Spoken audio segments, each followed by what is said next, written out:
40년 동안 한 번도 의심하지 않았습니다. 그 여자는 돈 많은 남자를 따라 떠났고 나는 버림받았다고 그렇게 믿었어요. 혼자 일어섰고 혼자 올라갔고 혼자 살아남았습니다. 그런데 어느 날 눈먼 가사 도우미가 내 집에 들어왔어요. 밥상을 차리는 손이 이상했습니다. 내 습관을 아무에게도 말한 적 없는 것들을 그 사람이 알고 있었어요. 40년 전 내 눈을 살린 수술비는 대체 어디서 온 걸까요? 그리고 내 왼쪽 눈의 각막은 원래 누구의 것이었을까요? 각막의 비밀. 이야기 시작하기 전에 잠깐만요. 구독과 좋아요로 조용히 응원해 주시면 다음 이야기를 이어가는데 큰 힘이 됩니다. 지금 어디에서 듣고 계신지 댓글로 한 줄 남겨주셔도 충분합니다. 이 이야기는 끝까지 함께 해주세요. 강태주의 아침은 언제나 같았습니다. 새벽 5시에 눈을 뜨고 서재에서 신문을 읽고 7시 정각에 식탁에 앉죠. 70평 저택에 사는 사람은 태주 하나뿐이었고 그 넓은 집이 조용한 건 태주가 원해서였습니다. 중소기업 하나를 맨손으로 일으킨 사람. 주변에서는 대단하다고 했지만 태주 본인은 그 말에 한 번도 고개를 끄덕인 적이 없었어요. 사람을 믿지 않는 사람이 살아남은 것뿐이라고 태주는 그렇게 정리하고 살았습니다. 그날 아침 비서 박상훈이 현관에서 기다리고 있었어요. 회장님, 김 여사님이 어제부로 그만두셨습니다. 태주는 신문에서 눈을 떼지 않았습니다. 다른 사람 구했나? 급하게 알아봤는데 오늘 바로 올 수 있는 분이 한 분 계십니다. 다만 상훈이 잠깐 말을 멈췄어요. 시각장애가 있으신 분입니다. 태주의 손이 신문 위에서 멈췄습니다. 하지만 돌아보지는 않았죠. 집안일은 되나? 기본적인 가사는 가능하다고 합니다. 그러면 됐어. 태주에게 가사 도우미는 가구 같은 존재였습니다. 누가 오든 상관없었어요. 어차피 얼굴을 마주보고 대화할 일도 없으니까요. 그날 오후 윤정이가 저택에 들어왔습니다. 69. 흰 머리를 단정하게 묶고 왼쪽 눈 위로 깊은 흉터가 있었어요. 지팡이 없이 벽을 짚어가며 현관을 지나고 신발을 벗고 거실로 들어왔습니다. 태주는 서재에 있었고 정희가 들어오는 소리를 듣고도 자리에서 일어나지 않았어요. 상훈이 정희를 주방으로 안내했습니다. 정희는 손끝으로 찬장의 위치를 확인하고 싱크대 높이를 만졌고 냉장고 문을 열어 안쪽 배치를 손으로 더듬었어요. 상훈은 그 모습을 보며 조금 놀랐죠. 눈이 보이지 않는 사람치고는 공간을 파악하는 속도가 빨랐으니까요. 저녁 태주가 식탁에 앉았을 때 밥상이 이미 차려져 있었습니다. 된장찌개, 나물 3가지, 생선구이. 태주는 젓가락을 들었다가 멈췄어요. 된장찌개에 건더기가 잘게 썰려 있었습니다. 태주는 원래 건더기를 작게 먹는 사람이었어요. 하지만 그건 김 여사에게도 한 번 말한 적 없는 습관이었죠. 태주는 고개를 들어 주방 쪽을 봤습니다. 정희가 싱크대 앞에 서서 설거지를 하고 있었어요. 등이 보였습니다. 태주는 아무 말 없이 다시 젓가락을 들었죠. 밤 서재로 돌아온 태주의 시선이 책상 위에 머물렀습니다. 오래된 사진 한 장이 뒤집혀 놓여 있었어요. 액자도 아닌 그냥 종이 한 장. 언제부터 저기 있었는지 태주 본인도 기억하지 못합니다. 다만 버리지도 치우지도 않았을 뿐이에요. 사진 뒷면에는 연필로 흐릿하게 쓴 글씨가 있었지만 태주는 뒤집어 보지 않았습니다. 수십 년째 그래왔으니까요. 그때 복도에서 발소리가 들렸어요. 느린 발소리. 정희였습니다. 정희가 서재 앞을 지나다 멈췄어요. 서재 문은 반쯤 열려 있었고 안에서 오래된 가죽 냄새가 났습니다. 정희의 손이 문틀 위에 올라갔고 손가락 끝이 아주 천천히 나무결을 따라 움직였어요. 정희가 한 발짝 안으로 들어왔습니다. 책상 위에 놓인 무언가, 오래된 오르골 쪽으로 손을 뻗었어요. 손끝이 오르골의 모서리에 닿는 순간 정희의 손이 멈췄습니다. 아주 짧은 순간이었지만 분명히 멈췄어요. 뭐 하는 겁니까? 태주의 목소리에 정희가 손을 걷었습니다. 죄송합니다. 길을 잘 몰라서 잠깐 헤맸습니다. 정희가 고개를 숙이고 물러났어요. 태주는 정희의 등을 보지 않았습니다. 대신 정희의 손이 닿았던 오르골을 봤어요. 그 오르골은 40년 넘게 그 자리에 있었습니다. 한 번도 연 적 없고 한 번도 버린 적 없는 물건이었죠.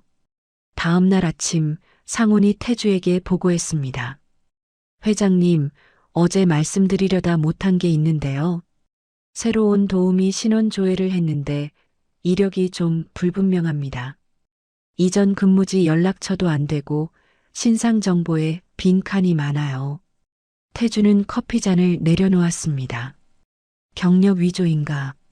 거기까진 아직 모릅니다.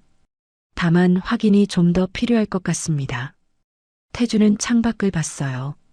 정원이 보였고 그 너머로 정희가 빨래를 널고 있었습니다. 눈이 보이지 않는 사람이 빨랫줄 높이를 정확히 맞추고 있었어요. 태주는 대답하지 않았습니다. 다만 커피를 한 모금 더 마셨고 그 뒤로도 한참을 창밖에서 눈을 떼지 못했어요.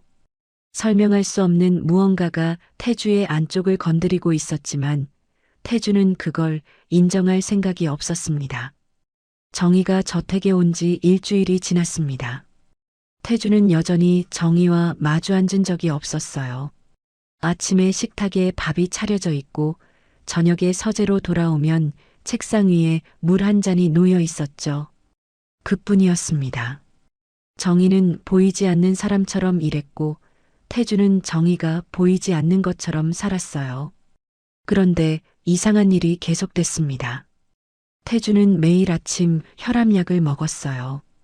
7시 식사 전 반드시 미지근한 물과 함께.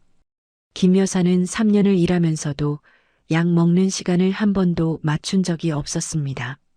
그런데 정희는 첫날부터 정확히 6시 50분에 약과 물을 식탁 오른쪽에 놓아두었어요. 태주는 처음에는 상훈이 알려줬을 거라고 생각했습니다. 상훈 씨, 도우미한테 내 약 시간 얘기했나? 아닙니다. 말씀드린 적 없습니다. 태주는 고개를 갸웃했지만 넘어갔어요. 우연이라고 생각했죠. 그 다음은 생선이었습니다. 태주는 고등어를 먹지 않았어요. 비린내 때문이 아니라 가시가 많아서였습니다. 젊은 시절 가시가 목에 걸려 고생한 뒤로 고등어는 입에 대지 않았죠. 그런데 정희는 저녁 반찬에 생선을 올리면서 고등어만은 한 번도 쓰지 않았습니다. 갈치, 조기, 삼치, 전부 가시가 적은 생선이었어요. 태주는 이번에는 넘어가지 못했습니다. 저녁을 먹다 말고 주방으로 갔어요. 정희가 싱크대 앞에서 냄비를 닦고 있었습니다. 고등어는 왜 안 합니까? 정희의 손이 잠깐 멈췄어요. 하지만 아주 짧았습니다. 시장에 좋은 게 없었습니다. 일주일 내내 정희가 대답하지 않았어요. 수세미를 다시 움직였을 뿐이죠. 태주는 더 묻지 않았습니다. 돌아서면서 한 가지만 확인했어요. 정희의 등, 허리가 굽은 69의 등, 아무것도 읽히지 않았습니다. 그날 밤 태주는 서재에서 잠들지 못했어요. 40년 전이 떠올랐습니다. 29, 공장 야간 작업 중 화학약품이 눈에 튀었던 날. 왼쪽 눈 시신경 손상. 의사는 각막 이식 말고는 방법이 없다고 했고 수술비는 태주가 3년을 모아도 만들 수 없는 금액이었죠. 곁에 있던 사람이 윤정이었습니다. 정희는 같은 공장에서 일하던 여공이었어요. 태주보다 1살 어렸고 웃을 때 왼쪽 볼에 보조개가 깊었습니다. 둘은 공장 앞 분식집에서 라면 하나를 나눠 먹던 사이였고 태주가 유일하게 경계를 풀었던 사람이었어요. 그런데 정희가 떠났습니다. 수술을 이틀 앞두고 정희가 말했어요. 자기는 이제 다른 사람과 함께하기로 했다고. 상대는 공장 근처에서 잦은 납품을 하던 집안 좋은 남자였습니다. 태주는 병실 침대에 누운 채 정희의 말을 들었어요. 정희는 한 번도 뒤돌아보지 않았고 태주는 그날 이후 정희의 이름을 입 밖에 꺼낸 적이 없었습니다. 수술비는 어디선가 마련이 됐어요. 의사는 익명의 후원자가 있었다고만 했고 태주는 그걸 더 묻지 않았습니다. 그때는 분노가 너무 컸으니까요. 정희가 떠난 것, 그것만이 전부였습니다. 40년이 흘렀고 태주는 그 분노를 연료 삼아 여기까지 왔어요. 그런데 지금 이 집 주방에 서 있는 눈먼 여자가 태주의 약시간을 알고 고등어를 피하고 된장찌개 건더기를 잘게 썰고 있었습니다. 태주는 상훈을 불렀어요. 그 도우미 신원 조회 결과 나왔나? 상훈이 서류 한 장을 내밀었습니다. 이전 이력은 거의 확인이 안 됩니다. 다만 한 가지, 이력서에 기재된 보증인 성씨가 좀 특이합니다. 명문가 집안 성씨인데 도우미 본인 가족과는 관련이 없어 보입니다. 태주의 눈이 좁아졌어요. 무슨 집안? 예전에 이쪽 지역에서 자재 납품 사업을 하던 가문입니다. 자재 납품. 그 단어가 태주의 머릿속에서 40년 전의 이름과 겹쳤습니다. 정희를 데려간 그 남자. 집안 좋고 돈 많던 그 남자의 가문이었어요. 태주는 서류를 내려놓았습니다. 이번 주까지만 쓰고 내보내. 상훈이 잠깐 망설였어요. 회장님, 따님께서 도우미 분을 꽤 좋아하시는데. 내가 결정했어. 태주의 목소리는 단단했지만 서류를 내려놓은 손은 오래 그 자리에 머물러 있었습니다. 그날 저녁 태주가 서재에 들어섰을 때 물 한 잔이 책상 위에 놓여 있었어요. 미지근한 온도. 태주가 자기 전에 마시는 물은 항상 미지근해야 했습니다. 차가우면 속이 쓰리고 뜨거우면 잠이 깨니까요. 그건 태주 자신도 남에게 말한 적 없는 습관이었어요. 태주는 물잔을 들었다가 마시지 않고 내려놓았습니다. 창밖을 봤어요. 아무것도 보이지 않는 어둠이었습니다. 정희를 내보내기로 한 결정은 이미 내렸고 번복할 이유도 없었습니다. 그런데 물잔에서 손을 떼는데 생각보다 오래 걸렸어요. 태주는 물잔 옆에 놓인 오르골을 봤습니다. 며칠 전 정희의 손끝이 닿았던 40년째 열지 않은 오르골. 내보내면 됩니다. 원래 모르는 사람이니까. 신원도 불분명하고 이상한 점도 많으니까. 그런데 태주는 의자에서 일어나지 못했어요. 내보내야 한다는 확신과 내보내면 무언가를 영영 놓칠 것 같은 감각 사이에서 태주의 몸이 굳어 있었습니다. 해고 통보 사흘째 정희는 짐을 싸지 않았습니다. 싸지 않은 게 아니라 쌀 짐이 없었어요. 정희가 이 집에 가져온 것은 낡은 청가방 하나뿐이었고 그 안에 뭐가 들었는지 아무도 본 적이 없었습니다. 태주는 정희가 나가는 날을 기다리고 있었어요. 그런데 이상하게도 그 기다림이 편하지 않았습니다. 목요일 아침이었어요. 태주가 식탁에 앉았을 때 밥상이 차려져 있지 않았습니다. 처음 있는 일이었죠. 태주가 주방으로 갔을 때 정희가 바닥에 쓰러져 있었어요. 의식은 있었지만 몸을 일으키지 못했습니다. 태주가 상훈을 불렀고 구급차가 왔어요. 정희는 들것에 실리면서도 한마디만 했습니다. 냉장고에 된장찌개 남겨뒀습니다. 데워 드세요. 태주는 대답하지 않았어요. 구급차 문이 닫히는 걸 현관에 서서 지켜봤을 뿐입니다. 병원에서 연락이 온 건 오후 2시였습니다. 상훈이 전화를 받고 태주에게 보고했어요. 만성 영양실조에 빈혈이 심하다고 합니다. 그리고 시신경 쪽 손상이 오래된 거라 양쪽 모두 시력 회복은 불가능하다고요. 태주는 서류를 보고 있었습니다. 양쪽?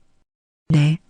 한쪽은 원래 안 보이셨고 나머지 한쪽도 거의 실명 상태라고 합니다.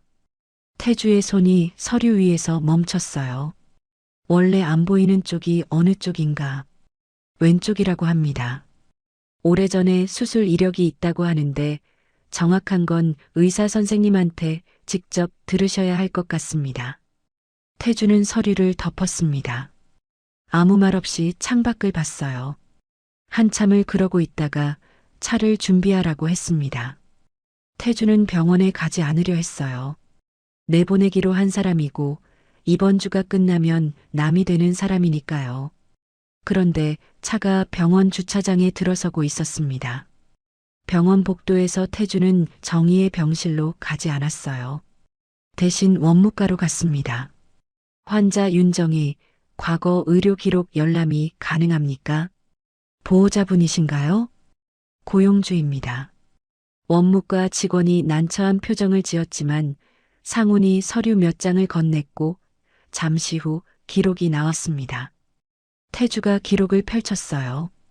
왼쪽 눈, 각막 적출, 41년 전. 태주는 그 줄에서 멈췄습니다. 적출. 이식이 아니라 적출이었어요. 정희는 각막을 받은 게 아니라 준 사람이었습니다. 태주의 손가락이 종이 위에서 떨렸어요. 다음 줄을 읽었습니다. 기증 대상, 기록 없음. 하지만 같은 날짜에 동일 병원에서 각막 이식 수술을 받은 환자 기록이 연결되어 있었고 그 환자 이름은 강태주였습니다. 태주는 기록을 내려놓지 못했어요. 손이 종이를 쥐고 있었고 놓으면 무언가가 무너질 것 같았습니다. 상훈이 조심스럽게 말했어요. 회장님, 괜찮으십니까? 태주는 대답하지 않았습니다. 대신 복도를 걸었어요. 원무과를 나와 엘리베이터를 타고 병원 로비를 지나 주차장 쪽으로 향했습니다. 정희의 병실이 있는 층은 3층이었고 태주는 1층에서 올라가지 못했어요. 차 안에서 태주는 상훈에게 한 가지를 더 시켰습니다. 40년 전에 내 눈 수술한 의사, 아직 살아있는지 알아봐. 이틀 뒤 상훈이 찾아낸 사람은 은퇴한 안과 전문의 최동호였습니다. 82, 요양원에서 지내고 있었어요. 태주가 직접 갔습니다. 최동호는 태주를 알아보지 못했어요. 하지만 40년 전 수술 이야기를 꺼내자 노의사의 눈이 잠깐 선명해졌습니다. 각막 이식, 젊은 남자, 공장에서 다친 환자, 수술비는 누가 냈습니까? 보호자가 아니었어. 젊은 여자가 가져왔지. 현금으로. 태주의 숨이 멈췄어요. 그 돈은 어디서 난 겁니까? 나는 의사야. 돈 출처까지는 몰라. 다만 한 가지는 기억해. 그 여자가 돈만 가져온 게 아니었거든. 최동호가 태주를 봤습니다. 각막 기증자도 그 여자였어. 자기 왼쪽 눈을 내놨지. 수술 전에 내가 물었어. 왜 이러냐고. 그 여자가 뭐라고 했는지 아나? 태주는 묻지 않았어요. 묻고 싶지 않았습니다. 아무 말도 안 했어. 그냥 서류에 서명만 하고 나갔지. 태주는 요양원을 나왔습니다. 주차장까지 걸어가는 동안 다리에 힘이 없었어요. 40년이었습니다. 40년 동안 태주는 정희가 돈 많은 남자를 따라갔다고 믿었어요. 이력서에 있던 그 성씨, 그 가문. 태주는 그 이름만으로 모든 이야기를 완성했었습니다. 정희는 배신했고 자기는 버림받았다고. 그런데 그 남자는 뭐였을까? 수술비를 마련하기 위해 정희가 찾아간 사람이었을까? 각막의 대가였을까? 태주는 알 수 없었습니다. 다만 한 가지는 분명했어요. 정희는 떠난 게 아니었습니다. 차 안에서 태주는 운전대를 잡고 있었어요. 시동을 걸지 않았습니다. 40년 전 병실에서 정희가 태주에게 떠난다고 말하던 날이 떠올랐어요. 그때 정희의 얼굴이 기억났습니다. 냉정했다고 태주는 그렇게 기억하고 있었어요. 그런데 지금 다시 떠올리자 하나가 보였습니다. 정희의 왼쪽 눈 위에 붕대가 감겨 있었어요. 그날도 감겨 있었습니다. 태주는 그걸 보고도 묻지 않았어요. 분노가 너무 커서 정희의 얼굴 전체가 보이지 않았던 겁니다. 지금 태주의 왼쪽 눈은 멀쩡했습니다. 40년째 잘 보이고 있었어요. 그 눈은 태주의 것이 아니었습니다. 태주는 운전대를 잡은 채 움직이지 못했어요. 병원으로 돌아가서 정희의 병실 문을 열면 되는 일이었습니다. 3층까지 올라가면 되는 일이었어요. 그런데 발이 떨어지지 않았습니다. 돌아가면 정희의 얼굴을 봐야 했고, 정희의 눈과 흉터를 봐야 했고, 그 흉터가 자기 왼쪽 눈이 멀쩡한 이유라는 걸 두 눈 뜨고 확인해야 했으니까요. 태주는 시동을 걸지 못한 채 주차장에 앉아 있었습니다. 태주는 그날 병원에서 돌아오지 못했습니다. 주차장에서 2시간을 앉아 있다가 결국 시동을 걸고 집으로 왔어요. 저택은 어두웠고 주방에 불이 꺼져 있었습니다. 정희가 없는 첫 번째 저녁이었어요. 태주는 식탁에 앉지 않았습니다. 서재로 갔어요. 책상 위에 오르골이 있었고 그 옆에 뒤집힌 사진이 있었습니다. 태주는 의자에 앉아서 그 2가지를 번갈아 봤어요. 상훈이 문을 두드렸습니다. 회장님, 병원에서 연락 왔습니다. 윤도우미 상태가 많이 안 좋다고 합니다. 치매 초기 증상도 보인다고요. 보호자가 없어서 병원 측에서 연락 가능한 분을 찾고 있습니다. 태주는 대답하지 않았어요. 회장님, 들었어. 상훈이 나갔습니다. 태주는 혼자 남았어요. 치매라는 단어가 머릿속에 남아 있었습니다. 정희가 기억을 잃어간다는 뜻이었어요. 40년 동안 태주가 모르고 있던 진실을 정희마저 잊어버리면 이 세상에 그 이야기를 아는 사람은 아무도 없게 됩니다. 다음 날 아침 태주는 병원에 갔어요. 3층 복도를 걸었습니다. 정희의 병실은 복도 끝에 있었어요. 문 앞까지 갔습니다. 문은 반쯤 열려 있었고 안에서 정희가 침대에 앉아 있는 게 보였어요. 창문 쪽을 향하고 있었지만 보이지 않는 눈으로 무엇을 보고 있었는지는 알 수 없었습니다. 태주는 문을 열지 못했어요. 손이 문 손잡이 위에 올라갔다가 내려왔습니다. 그걸 3번 반복했어요. 4번째에 태주는 손을 내리고 복도 의자에 앉았습니다. 1시간을 앉아 있었어요. 그때 간호사가 정희의 병실에서 나왔습니다.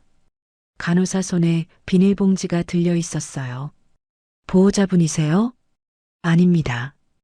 혹시 소지품 맡아주실 수 있으세요? 환자분 짐 정리를 해야 하는데 보관할 곳이 없어서요. 태주는 비닐봉지를 받았습니다. 가벼웠어요. 안에 든 것이 거의 없었습니다. 복도 의자에 앉아서 봉지를 열었어요. 낡은 청가방. 정희가 저택에 올 때 들고 왔던 그 가방이었습니다. 안에는 옷 1벌, 약통 하나, 그리고 작은 천주머니가 있었어요. 태주는 천주머니를 열었습니다. 안에 만년필이 하나 들어 있었어요. 태주의 손이 멈췄습니다. 그 만년필은 태주가 28살 때 정희에게 준 것이었어요. 첫 월급을 받고 분식집에서 라면을 먹으면서 건넸던 물건이었습니다. 비싼 것도 아니었고 제대로 포장하지도 않았어요. 그냥 주머니에서 꺼내서 밀어줬을 뿐이었죠. 만년필은 40년이 지나 있었습니다. 도금은 벗겨졌고 클립은 휘어져 있었어요. 하지만 닦은 흔적이 있었습니다. 누군가 오랜 시간 동안 반복해서 만진 자국이 표면에 남아 있었어요. 태주는 만년필을 쥔 채 복도에 앉아 있었습니다. 40년이었어요. 정희는 40년 동안 이걸 가지고 있었습니다. 눈이 보이지 않는 손으로 이걸 만지고 닦고 천주머니에 넣어 다녔어요. 태주가 정희를 증오하는 40년 동안 정희는 태주의 만년필을 품고 살았습니다. 태주는 일어섰어요. 병실 문 앞으로 다시 갔습니다. 문 안에서 정희의 목소리가 들렸어요. 간호사에게 말하고 있었습니다. 퇴원하면 어디로 가야 합니까? 보호자분이 정해주실 거예요. 보호자는 없습니다. 태주는 문 밖에 서 있었어요. 정희는 태주가 온 줄 몰랐을 겁니다. 태주가 문을 열었습니다. 정희의 고개가 문 쪽으로 돌아왔어요. 보이지 않는 눈이 태주가 서 있는 방향을 향했습니다. 정희는 아무 말도 하지 않았어요. 하지만 정희의 손이 이불 위에서 아주 천천히 움직였고 주먹을 쥐었습니다. 태주가 입을 열었어요. 알고 있습니다. 정희의 입술이 움직이려다 멈췄습니다. 잠깐의 침묵이 흘렀어요. 알게 되셨군요. 그게 전부였습니다. 정희는 더 말하지 않았어요. 해명도 설명도 변명도 없었습니다. 40년을 침묵했던 사람이 40년 하고도 하루가 더 지나서도 여전히 침묵을 골랐어요. 태주는 침대 옆에 서 있었습니다. 앉지도 더 가까이 가지도 못했어요. 집으로 갑시다. 정희의 고개가 아주 천천히 저어졌습니다. 아닙니다. 이제 와서 빚을 갚으려고 하지 마세요. 태주의 입이 열렸다가 닫혔어요. 할 말이 없었습니다. 정의가 맞았으니까요. 40년을 증오한 사람이 하루 만에 손을 내미는 건 속죄가 아니라 면죄였습니다. 자기가 편해지려고 하는 행동이었어요. 태주는 돌아섰습니다. 병실을 나왔어요. 복도를 걸으면서 만년필을 주머니에 넣었습니다. 저택에 돌아온 태주는 서재로 들어갔어요. 책상 위에 뒤집힌 사진이 있었습니다. 40년째 같은 자리, 같은 방향으로 놓여 있던 사진. 태주는 사진을 집어들었습니다. 뒤집었어요. 젊은 정희가 웃고 있었습니다. 28, 두 눈이 온전한 얼굴. 왼쪽 볼에 보조개가 있었어요. 태주가 40년 동안 보지 않으려 했던 얼굴이었습니다. 태주는 사진을 바로 세웠어요. 책상 위 오르골 옆에 세워놓았습니다. 다음 날 아침 태주는 병원에 갔습니다. 정희의 병실 문 앞에 종이 가방을 하나 놓았어요. 안에는 정희가 좋아했던 약과 세개와 보리차가 들어 있었습니다. 태주는 문을 두드리지 않았어요. 놓고 돌아섰습니다. 그 다음 날도 갔습니다. 이번에는 담요를 가져갔어요. 병원 담요는 얇으니까요. 문 앞에 놓고 돌아섰습니다. 셋째 날에는 귤 한 봉지를 놓았어요. 넷째 날 태주가 종이 가방을 내려놓는데 병실 안에서 정희의 목소리가 들렸습니다. 매일 오시는 거 압니다. 태주의 손이 종이 가방 위에서 멈췄어요. 문은 안 열어도 발소리로 알아요. 예전에도 그랬으니까. 태주는 문 앞에 서 있었습니다. 손이 손잡이 위에 올라갔어요. 하지만 열지 않았습니다. 한참을 서 있다가 태주가 말했어요. 내일도 오겠습니다. 정희는 대답하지 않았어요. 태주는 돌아섰습니다. 복도를 걸었어요. 엘리베이터 앞에서 멈춰 섰습니다. 주머니 안에 만년필이 있었습니다. 40년 동안 정희의 손때가 100만년필. 태주는 그걸 꺼내지 않았어요. 다만 주머니 위로 손을 올려놓고 한참을 서 있었습니다. 돌이킬 수 없다는 걸 알고 있었어요. 40년은 돌아오지 않고 정희의 눈도 돌아오지 않습니다. 용서를 구한다 해도 그건 태주의 안도를 위한 말이지 정희를 위한 말은 아니었어요. 태주에게 남은 건 한 가지뿐이었습니다. 내일도 문 앞에 서는 것. 모레도 그 다음 날도. 돌아서는 태주의 발걸음은 느렸지만 멈추지는 않았습니다.